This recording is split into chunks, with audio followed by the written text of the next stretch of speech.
તાવ સુવાળો નથી આ રાજ ભારતે કાયર દેવ તેગધારી ત્રિશૂલધારી મારો ચક્રધારી વાસુદેવ ધીંગાણાના ધૂપ લીધા છે અને ગીતાના પાઠ કીધા છે બાપુ ધર્મથી કોઈ નોખો હોય ને કોઈ વિજય પ્રાપ્ત ન કરી શકે ગાંધારી ભગવાન કૃષ્ણને કહે છે ગોવિંદ તું ધારે તો આ યુદ્ધને અટકાવી શક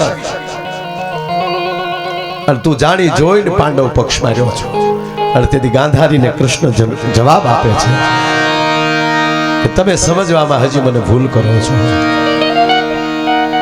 હું ધર્મ છું અને જ્યાં સત્ય હોય અને જ્યાં ધર્મનું પાલન થતું હોય ને એ પક્ષમાં હું રહું છું કારણ કે પાંડવના પક્ષમાં ધર્મ છે એટલે હું ત્યાં છું અને હંમેશા કોઈ પણ વ્યક્તિ જેની પાસે ધર્મ હશે ને એ જ આગળ જઈ શકશે અને ત્રીજી વાત જેનામાં ભક્તિ પડી હોય ને એ જ વીરતા પામી શકે રાકાથી રામે નો ભજીએ કાય અને રામ નો ભક્તિ નો કરતો હોય એ કોઈ દી પાળ્યો ન થઈ શકે આ તો કોક ના પાળીએ સિંદૂર લગાડીને એમ કે અમે તો ધુબકા કરી રહેવા દે આ તો ખબર પડે કેમ પાળ્યો થવાય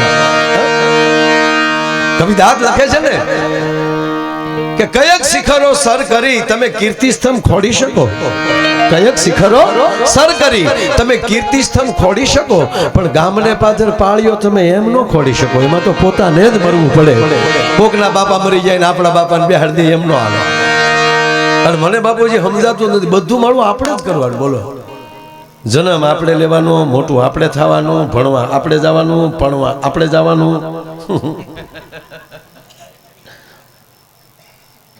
હદ કર્યો નોકરી આપણે કરવાની પ્રોગ્રામ આપણે કરવાના છોકરા આપણે પરણાવવાના અને પાછું બાપુ હજી મરવું આપણે જ પડે બોલો મરી આપણે જવાનું તો બધું આપણે કરવાનું છે તો આપણે શું કામ ધર્મથી આગળ રહી ભલા તમને કોઈ મોટું કરી શકતું હોય તો તમારો કેવલ ને કેવલ સદગુરુ આ ગામ દડવા રવિ રાંદલમાના નામે ઓળખાય એ વાત 100% મહાન છે પણ અતિ આનંદ તો મને એ છે કે આ ગામ એટલું બધું ભાગશાળી 2 દિવસ થા બાપુ આ ગામમાં છે આ મોટી વાત છે 2 દિવસ થા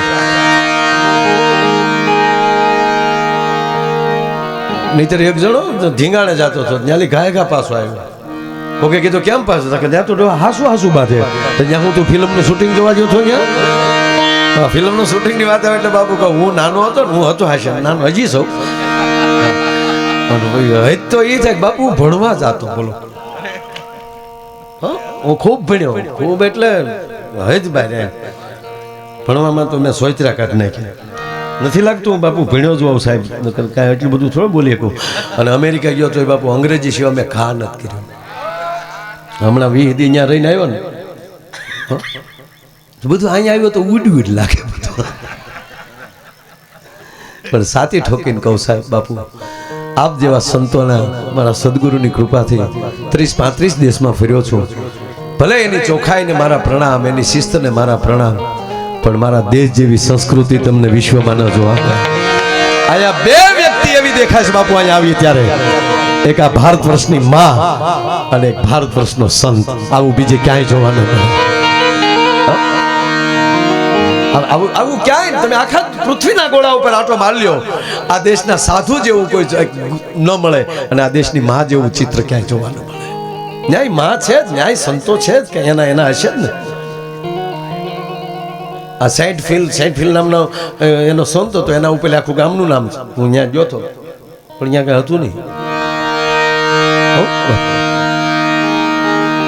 આ દેશની માં એ પ્રથમ ગુરુ છે અને બીજો ગુરુ આપણો સદગુરુ અને બાળક સદગુરુના ચરણે ક્યારે જાય કે જેની માએ ઉદરમાં બાળક હોય અને સંસ્કૃતિના પાઠ ભણ્યા હોય ને એ જ બાળક આવા સંતોના સાનિધ્યમાં આવી શકે કારણ 2 ગુરુ એ માટે કહું માં છે એ બાપુ કુખથી જ્ઞાન આપે છે અને સદગુરુ મુખથી જ્ઞાન આપે છે એક કાન ફાડી નાખે કાનમાં કે ને શબ્દ આપી દે અને ત્રીજી વાત એ આપણને શબ્દ પીતા કે ખાતા આવડે તો સાંભળવાથી કઈ ન થાય આપણે એમ તો શબ્દો ખાઈ છીએ કે ગાય દીધી તો ખાઈ લઈએ છીએ હું ગાય ખાઈ ગયો અને બોલે મારે વાલીને ગાળી દીધી. અને સાંભળી લેજો, જ્યાં લખો ના લખી લેજો કે કોઈ પણ પ્રકારનો તમે ખોરાક ખાવ ની ન પચે ને તો એને પચાવવા માટે ડોક્ટરો છે, એ દવા આપશે તો પચી જશે. પણ કોકે વેણ કીધું હોય ને એ પચાવવું નહીં મોટામાં મોટું અઘરું છે. એ વેણ પચાવવાની તાકાત ક્યારે આવે કે તમારી માથે સમર્થ સદગુરુ હોય તો. એટલે હું ખૂબ ભણ્યો ન્યાય. હું આગળ ધારું તો અહીંયા અંગ્રેજી બોલે પણ કોઈ સમજે નહીં તો આપણે ખોટું હું કામ કરવું. બાપુ અમેરિકામાં હું એટલું અંગ્રેજી બોલ્યો, અમેરિકા વાળા નો સમજે ક્યાં વી ધીમે કહેતા મને સમજી ન હોય ક્યાં કાં કઈ કઈ. અને પ્લેનમાં તો બાપુ એવો ગોટાળો થયો, ઓલી દીકરીઓ તો અંગ્રેજી જ બોલે, આપણે દીકરીઓ જ કહેવાય. દીકરી આવીને એર હોસ્ટેસ ઓલી બેનો આવે ને મારે આમ અંગ્રેજી બોલે ને મારે કે ફા એટલે મેં કીધું મારી ખુરશી તો ટાઈટ છે ને એમ કીધું છે ખુરશી ઢીલી છે એવું. એટલે હું આમ અંગ્રેજ બોલું તે બીજીને બોલે ને કે કઈ ભાષા બોલે સમજવામાં રહેતા તો વૈયા જાય. પછી ઓલો મારો બાજુની સીટ વાળો કે મને કે તમને સમજી ન હોય કે અમે પેઢી વયું ગયું તોય ન સમજે ને કોઈ આપણને. એકાબીજીને સમજવા એ બહુ અઘરું છે ભલા મને. એકાબીજીને સમજવા આપણે ઘણા નથી વાતો કરતા. ફલાણા ભાઈને ઓળખો આપણે કે હા એ ફલાણા ભાઈ જેવા ફલાણા ભાઈ નહીં.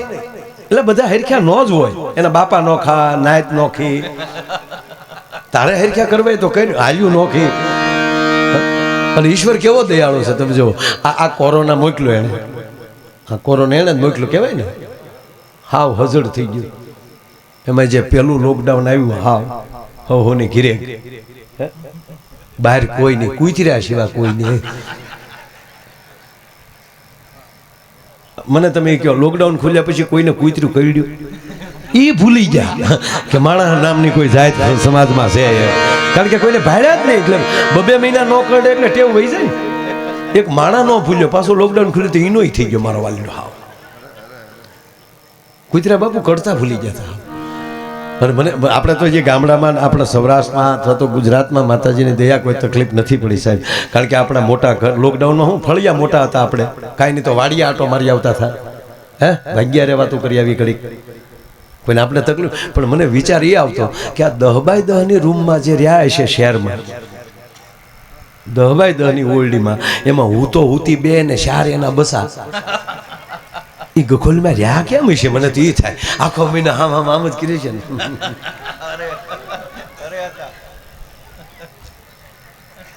એક ભાઈને મેં પૂછ્યું, મેં કીધું શું યાર લોકડાઉનમાં, એટલે અમે તો એ માટે પૂછતા કે માણસોએ જો ઘરે બેઠા બેઠા કહે કે બાપુ ગ્રંથોય પૂરા કર્યા. કંઈક ને ઘેરે રામાયણ વંચાઈ ગઈ, કંઈક ને ઘેરે ભાગવત વંચાઈ ગયું. આવા પરિવાર ખૂબ હતા. અમુકે ટીવીમાં રામાયણ સિરિયલ પૂરી કરી નાખી, અમુકે મહાભારત સિરિયલ ઘરે ટીવીમાં બેઠા બેઠા પૂરી કરી નાખી. અને હવે જેની ઘરે જઈને એને હું પૂરું કર્યું ને અત્યારે બાપુ ખબર પડી જાય. અમુકના ઘરે તો મહાભારત મગજમાં ગળી ગયું. ઘરે વાતું કરે તો મહાભારતની સ્ટાઇલમાં.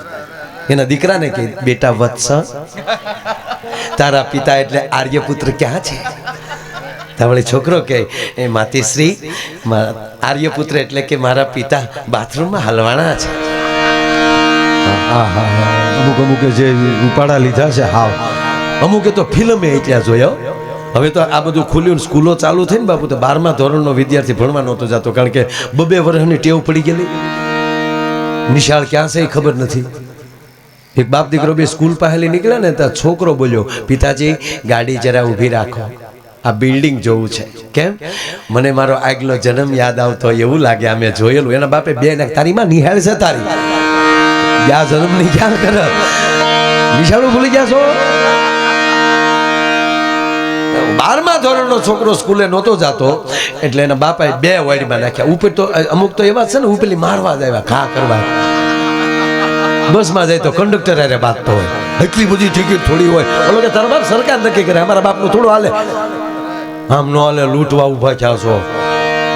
ગણગણ બાંધવું જ છે. ઓલો છોકરાને 2 નાખ્યા વાડીમાં, ભણવા નથી જતો.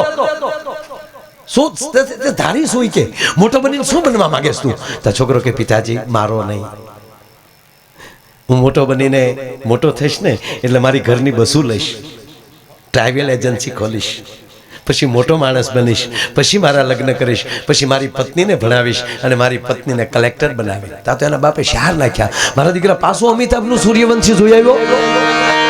અમુકના ઘરમાં ફિલ્મો ગળી ગઈ. હું તરહનું બાપુ આ લોકડાઉનમાં જોયું છે.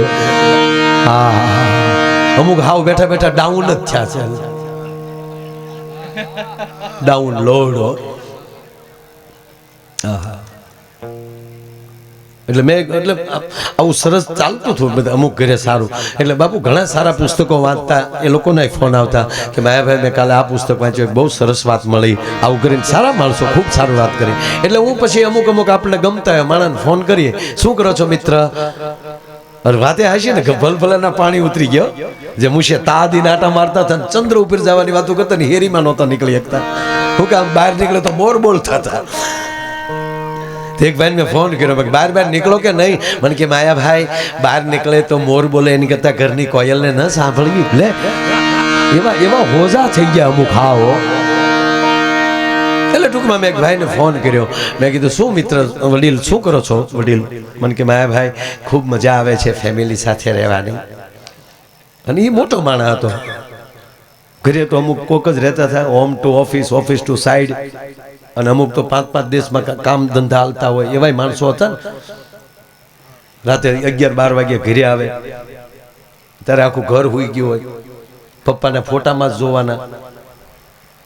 આવી વ્યક્તિઓ હતી. એટલે મેં એને પૂછ્યું કેમ રહ્યું? મેં કીધું, મને કે માયાભાઈ ખરેખર ભગવાને ફેમિલી સાથે રહેવાનો અવસર આપ્યો છે. મેં કીધું આમ શું, આમ જાણવા શું મળ્યું? મને કે મને પહેલી વાર જાણવા મળ્યું, પોતું મારતા મારતા પાછું હલાય, ઝાડુ મારતા મારતા આગળ હલાય. બોલો કેટલો તૈયાર થઈ ગયો છે.